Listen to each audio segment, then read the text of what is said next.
Hi guys, welcome to my channel. මගේ පළවෙනි travel log video එකට ඔයාලා හැමෝම සාදරයෙන් පිළිගන්නවා. අපි අද යන්නේ අම්බලන්ගොඩ බීච් එකේ හැම බලලා මාධ්‍යවංගේ පොඩි රවුමක් ගහලා එන්න. ඉතින් දක්ෂිණ අධිවේගී මාර්ගයේ සර්විස් ඒරියා එක නවත්තලා කොහෙද කියලා අහන්න මන් දන්නේ. අපි උදේ කෑම අරගෙන කෙලින්ම ගියේ උරවත්ත කැස්බෑ අභිජන මධ්‍යස්ථානේ බලන්න.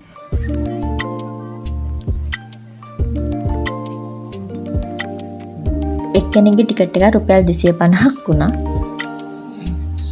මේ ඉන්නේ මං අතර ගත්ත පළවෙනි කැස්බෑ පැටියා. එයාගේ වයස කිව්වා දැන් මට ඒක මතක නැහැ. ඒ වගේම මෙතන පුංචි පැටව වගේම විවිධ වර්ෂවල කැස්බෑවෝ ඉන්නවා ගොඩක්. මේ අය එක එක ආබාධ වලට ලක් වෙච්ච අය, ඒ වගේම මේ පුංචි උපන් දවසේ ඉඳන් මෙතන ඉන්න අයත් ඉන්නවා. බිත්තරත් මෙතන තියෙනවා. මේ සමහර අය නම් අවුරුදු 160ක් විතර වයස අයත් මෙතන ඉන්නවා. විශේෂත්වය තමයි මෙතන ඉන්න ඔක්කොම කැස්බෑවෝ ගෑනු සත්තු. ඒ වගේම මෙතන අවුරුදු 10ක් විතර හදලා ලොකු කරලා තමයි යාළුවෝ නැවත හොඳට මුදහැරීමක් කරන්නේ.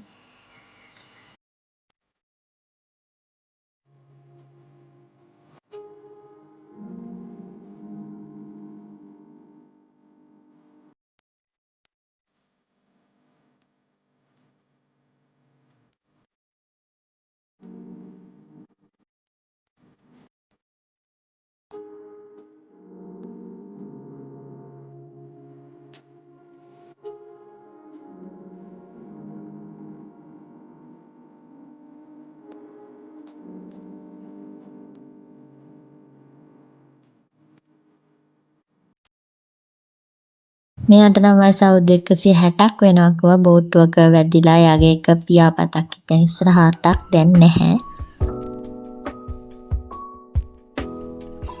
ඒ වගේම එයා ගැන කියන්න තියෙන දුක හිතෙන දෙයක් තමයි එයා ප්ලාස්ටික් ගොඩක් ආහාරයට ගැනීම හේතුවෙන් එයාට මුහුද ගැඹුරට පීනන්න බෑ. එයාව ජලයේ මතු පිට උඩ පාවෙනවා. ඒ වගේම කැස්බෑවගේ කටුව දෙපැත්තේ යට කිති තියෙනවා. අපි මේ වගේ ආව අත ගන්නකොට යට කිති කැවෙනවා.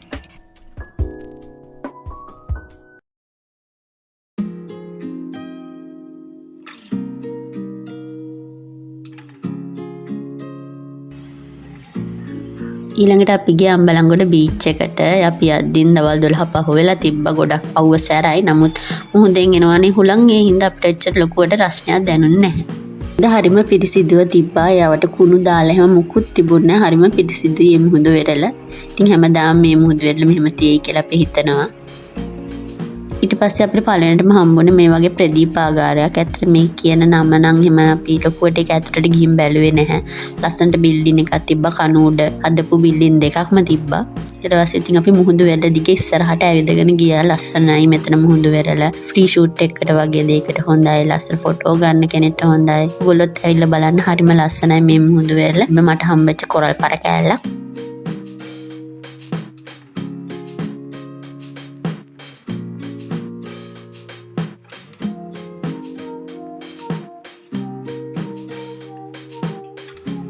දවල් කෑම ගන්න සී බ්‍රීස් හොටල් එකට තමයි ගිය අම්බලන්ගොඩ තිබ්බ. ඒක පස්සේනි තට්ටුව ස්කයි බ්‍රීස් කියලා තමයි හඳුන්වන්නේ. මේ තියෙන්නේ එතන.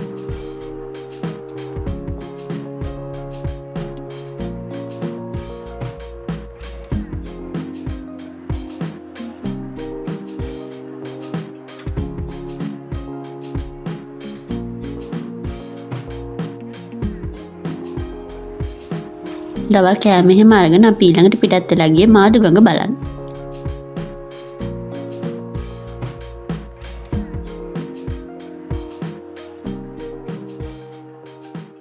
මාදුගඟේ බෝට් එකකට අපිට රුපියල් 6000ක් ගියා. ඒ කියන්නේ එතන බෝට් එකම සම්පූර්ණයෙන්ම රුපියල් 6000කට එතනින් ගන්න පුළුවන්. එතන 10 දිනෙකට විතර බෝට් එකේ යන්න පුළුවන්.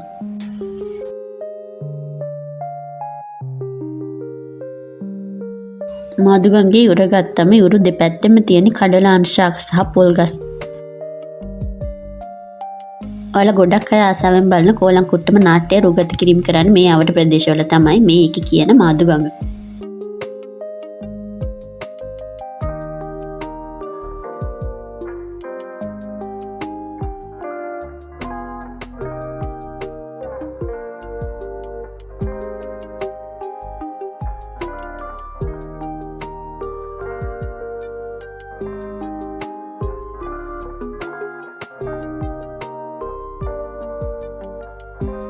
අද වීඩියෝ එක පොඩ්ඩක් දිග හින්දා ඔයාලට බලන්න ලැස්ති වෙන දෙගුණයකින් ස්පීඩ් කරලා තමයි තියෙන්නේ.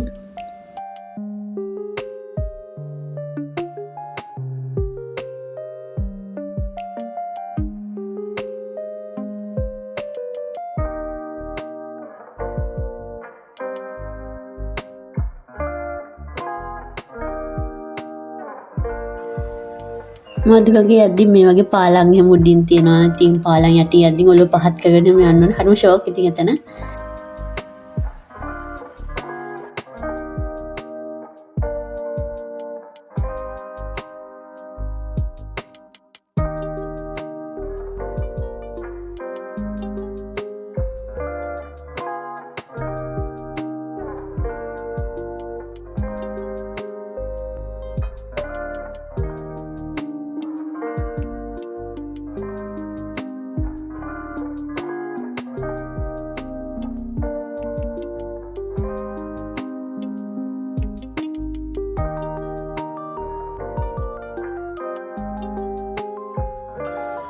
ඊළඟට අපිට මේ හම්බ වෙන්නේ ඉස්ස කොටු. මේවා ඉස්සෝ මේ අභිජනනය කරන තැන්. මේවායේ මේ මාදුවගේ ගොඩක් තැන්වල අපිට මේ වගේ කොටු ගහලා පොඩි කූඩ වගේ හදපු ඉස්සන් කොටු හම්බ වෙනවා. එතකොට මේ තියෙන්නේ ඉස්සෝ වගා කරපු ලොකු තැනක්. මේ තැන ලොකු, මේ කියන්නේ ගඟ දෙපැත්තේ ගොඩාක් ලොකුවට වගා කරපු ඉස්ස වගාවක් තමයි මේ තියෙන්නේ. මේ හැම තැනම ඉස්ස කොටු හදලා තියෙන්නේ.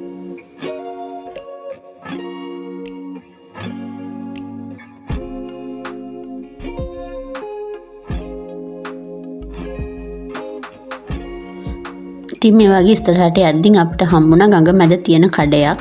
මේ කඩේට ඔක්කොම මිනිස්සු බඩු ගන්න එන්නේ බෝට්ටු වලින් තමයි. ඉස්සරහින් පේන්නේ කුරුඳු දුව. අපි කුරුඳු දූපතට ගියේ නැහැ.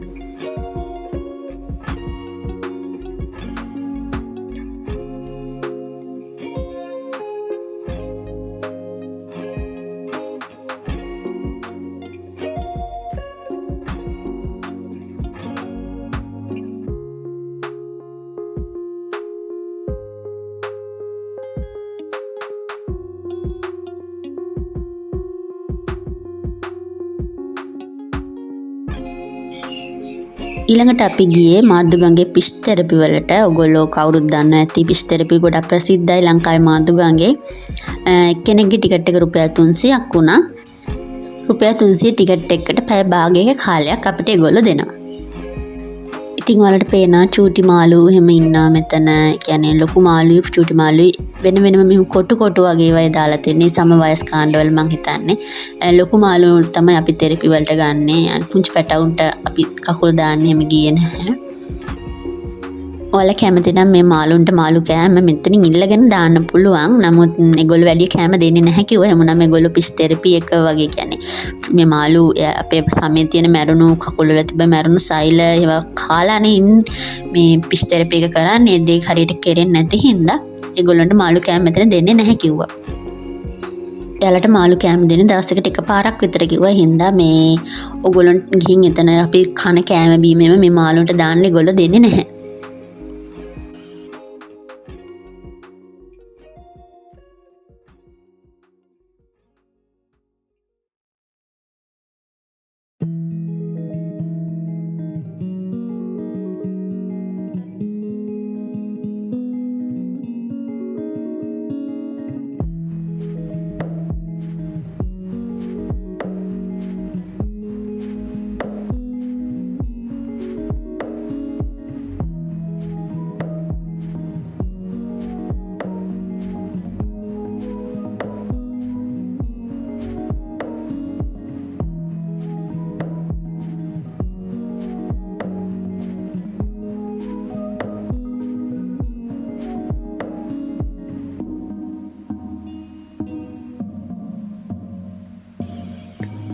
පිෂ් තෙරපි එක ඉවර වෙලා අපි ගියේ සතපහ දූපත බලන්න. මේ තියෙන්නේ අපි යනවා සතපහ දූපතට.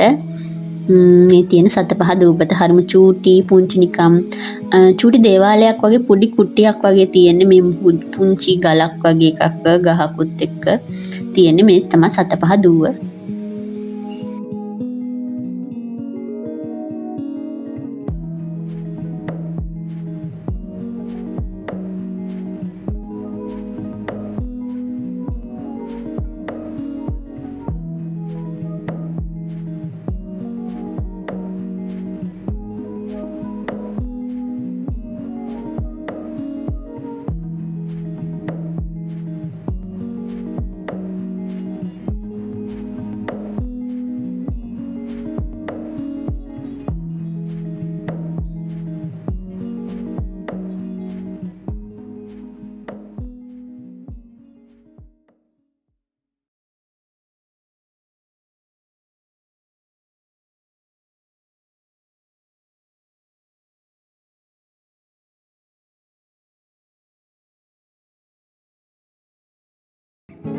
අපේ යනකොට හවස 5ට විතර ඇති. ඉතින් එහෙනම් ලස්සනට ඉර බැහැගෙන යනවා අපිට පේනවා. ඔයාලට පේනවා ඇති කියලා හිතනවා. හරිම ලස්සනයි. මුහුදු නිකන් මුහුද වගේම තමයි රැල්ල ගහනකොට බෝට් එක යද්දී. හරිම ෂෝක් හරිම සීතල වතුරේම හරිම සීතලයි. ඒ වගේම හුළඟ එනවා. හරි ෂෝක් තැඹිලි පාටට ඉර බැහැගෙන යනකොට හරිම ලස්සනයි.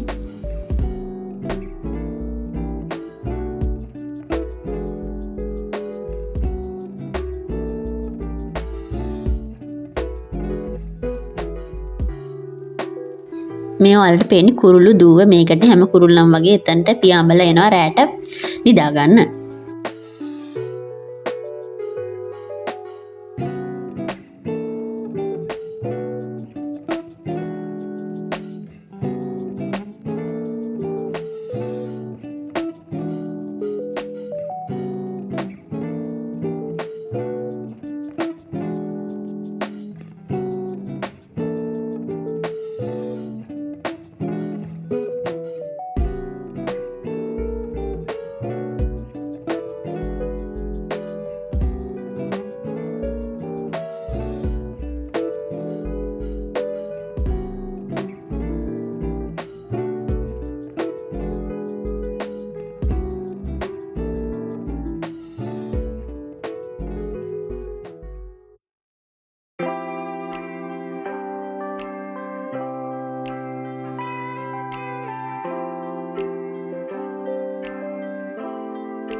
මේ තමයි මාදුගඟ මුහුදට වැටෙන ගම්මෝය. හරිම ලස්සනයි. වෙලා විර බැහැගෙන යන හින්දා හරිම ලස්සනට තැඹිලි පාටට පේනවා.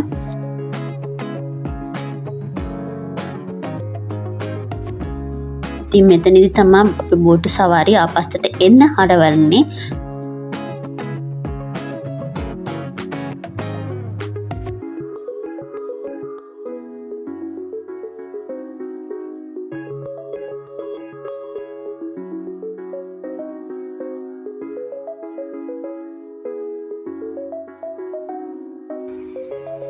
ඇත්තටම හරිම ලස්සනයි මාදුගඟේ බෝට් සෆාරිය. ඉතින් මේ සෆාරිය එක ඉවරයි. දැන් අපි බැහැලා අපේ වාහනේට තමයි මේ යන්නේ.